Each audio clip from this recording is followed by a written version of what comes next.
سحب إقامة اليوم يجينا من فرنسا مش من إيطاليا، تونسي عمره في العشرينات. شرا كونترا ب35 مليون تونسية من عند باترون تونسي يعيش في فرنسا. مسكين رست له في الشارع، هز الفيزا خرج لفرنسا، جا باش يجدد ويهز الإقامة متاعه. رست له في الشارع، يكلم فيه بلوكاه من كل شيء.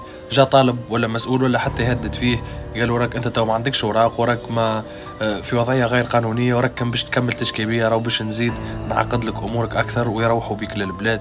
كيما صار على المراه وراجلها في ايطاليا ب50 مليون، رسلهم في الشارع.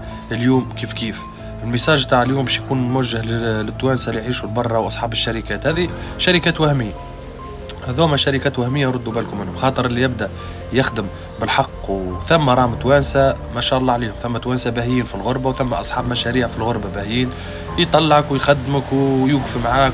وثم زاد المتحايلين، كان تلقى تونسي وعنده مشروع يمشي وجابك راه باش يخدمك. اما واحد عنده شركه وهميه، ولا هو طرفك اوراق ولا طرفك الكونترا، هذيك حاجه اخرى. اما اصحاب المشاريع اللي تمشي ولا بس عليها في اوروبا راهم هم شكاك. هذاك علاش اعرفوا وين تحطوا فلوسكم، وين تجي باش تشتري كونترا، ولا باش تصب على ديكريتو فلوسي، ولا باش تعمل اي موضوع باش تخرج تخدم في اوروبا. رد بالك واسال، وحتى كي يعطيك اسم الشركه ولا اسم المطعم، ادخل للانترنت وشرشي عليه وبتبت عليه، شوفوا امور واضحه، ولا شوف واسكو بالحق الشركه هذيك موجوده ولا تنجم تكون شركه وهميه. راهو كونترا راهو بلاش، ويخرجوا لك بورقه تو نبعث لك كونترا، نقول لك ابعث لي 30 مليون، راهو تو نبعث لك كونترا وهمي ونوهمك بيها، وكونترا واعطيني 30 مليون نتاعي. هذاك علاش ردوا بالكم ولاد بلادي، وربي يستركم.